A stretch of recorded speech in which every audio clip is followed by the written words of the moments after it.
Oh, you look nice. Who you putting on makeup for? For no one. I'm just running to the store really quick. So you need to get dolled up to run to the store really quick. I'm not buying it. Who is he? Who? I'm like literally just going to the store. I didn't want to look a mess. So you need to put makeup on to run to the store to impress strangers. But I have to sit right here all day and look at you like this. Look at me like what? In this in this normal state, I have to look at you like this. My normal state? I'm just like, this is makeup is still my normal state. What are you talking about? You see, you raising your voice because you're getting annoyed that I called you on your BS. Now, who are you going to see? I'm not going to see anybody. I'm just going to the store. Can you let me get ready? I can't figure out what did I do to deserve this. Okay, fine. I'll take the makeup off. You like this? Is this better? Wow, you really are crazy. You're yelling at me for asking a simple question. What is going on, beautiful people? Welcome to another episode of A Narcissist Explains, the series where me, Lee Hammett, the self-aware narcissist, uses my platform to, raise awareness for narcissistic personality disorder, get more people into therapy, and validate the victims and survivors of this disorder. This series, I said, is dedicated. I just take my TikToks and my YouTube shorts and I make them longer. They are 60 seconds or less. This is going to be longer than 60 seconds. And that's so trigger. If you get triggered easily or whatever, if that previous video triggered you, the skit triggered you, I hope you abided by the trigger warning that I left on the screen for the entire time. Because people have been messaging me about trigger warnings and all this and that. I get it.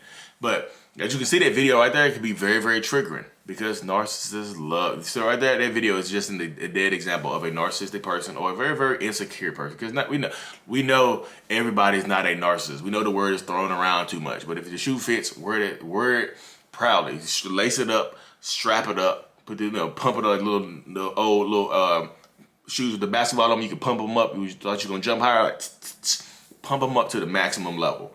Wear them. If the shoe fits, wear it. Wear it. Wear that narcissistic shoe. It's a size 13. D. Because 13 is wide. D is a little bit wider. But yeah, so narcissists will literally project their insecurities onto other people to make us feel better, to isolate you, to get you away from the crowd, to make you so insecure that you might not even want to go out anymore, to make you want to stay in the house, to make you uncomfortable around anybody else, make you uncomfortable around male friends or male coworkers or female friends or female coworkers, make you uncomfortable around anybody except for the narcissist in your life. Point blank, period. That's why I say, people, you have to stand in your truth. Like, I hope that, that's why I started doing the skits, because the skits bring realism to it. Anybody can talk about narcissism. Like, anybody can open their mouth and start talking about narcissism. This is dude on internet now. He's using like music and doing little gun salutes and stuff like that, talking about narcissism. But he clearly doesn't know anything about narcissism. He's just trying to raise awareness for his books or whatever. But narcissism is a hot topic. So anybody can talk about it. Anybody can talk about it, but the skits get more into detail with it. The skits get deeper into it. The skits make it real. The skits show you the other dynamic of the moving pieces of narcissistic personality disorder. The skits might open people's eyes, because most people are literate. They can read and write and see and stuff like that. But skits bring it to life to the point where you might actually have been in that scenario, a similar scenario, and not realize what you were dealing with. You're like, whoa, that could be a sign of narcissism. And then you get curious. You Google NPD, and then you pop up. Now you have a baseline of how you might have a baseline of how you've been getting treated. It might help you feel more sane and stuff like that. So somebody came at me the other day for my skits. I'm like, yeah, whatever. You know what I mean? But so a narcissist, like their insecurities, the way they feel about themselves, will be projected onto you a lot of times. Who you putting makeup up for? And then try to belittle you in a sense.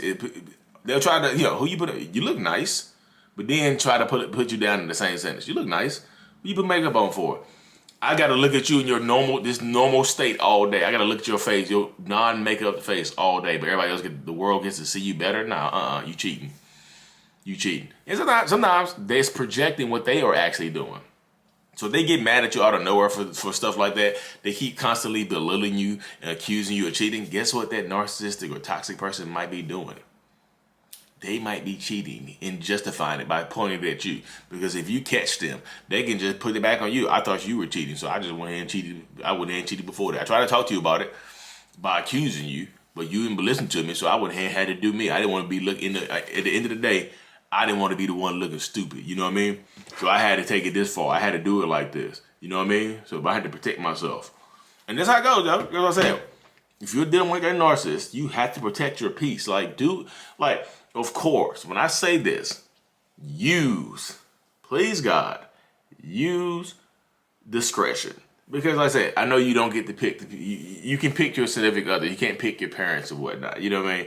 You can't pick your parents when you're dealing with narcissistic personality disorder. So with that being said, like if your parents are projecting their insecurities on you and you're a teenager or you're a young adult that's still dependent upon them or you still want them in your life, sometimes you have to ignore it. Sometimes you have to realize that that's insecurities and just take it for face value. And then sometimes you have to go no contact with your parents.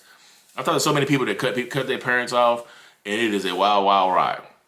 Because that's one of the toughest things. That is the toughest thing to do, to cut your parents off, because you feel like they're your parents. You only get one of them. But sometimes the one you get, the two you get, are terrible. So it might do you justice to cut off a mom that's still projecting her insecurities on you when you're 30 years old. Cut off a mom that's still projecting their insecurities on you and telling you that you're not going to be enough when you're 35, 40 years old, 43 years old, or a dad or whatever. When you're 43 years old and they cut you off. You might have to cut them off. But that's how it goes, though. That's how you have to protect your peace because the insecurities run deep within narcissistic people, and that's what it is. Sometimes they'll say some mean stuff to you in the moment, and do they mean it? Yes, they mean it, and they mean to hurt you with it. But it doesn't make it true. If a narcissist says some BS to you, some evil, spit some vile vitriol to you, mom, dad, boyfriend, girlfriend, whatever, they mean it in that moment, and the intent is to hurt you. But whatever they said, it doesn't necessarily make it true, though. They could be saying some mean stuff and talk about your weight, but you're like a size, you are a fitness model. They might say something about your weight. You're still kind of chunky, even though you're a fitness model. Insecurity, evil stuff. You think you're better than me because you lost a little weight? You're still fat. You're still ugly. Bam! But you're a fitness model. You see how that works right there? They said it to hurt you, but it's not true. So just because they project those insecurities on you does not mean that they're true. And like I said, if you get into a situation where narcissist is belittling you or trying to keep you from hanging around your friends or putting makeup on your face to go out, you might need to leave these relationships, or you have to stand in your truth. It's like, look, I'm sorry you feel that way. I'm not cheating. Offer them some reassurance. Use discretion. Offer them some reassurance. Keep dogging your face up and go out. Do what you need to do. Come home. Assure them that you're not cheating, because they might be. Because if you decide to leave in that second, they still might be like, okay, you decided to leave me when I'm trying to talk to you, I'm gonna go cheat. Bam. Now they blame you for them cheating. So take back your power and protect your peace, y'all. That's all I want people to do, for real, is literally to protect your peace. That's all I want people to do. That's all. That is it. That's all I want people to do, is protect your peace. Anyways, y'all, thank y'all for tuning in to another episode. Creeping up on 100K. So if you like, subscribe, share this thing with your friends or whatever. Get them to subscribe too. I'm truly appreciative of every single one of y'all. Mental illness is out. Peace.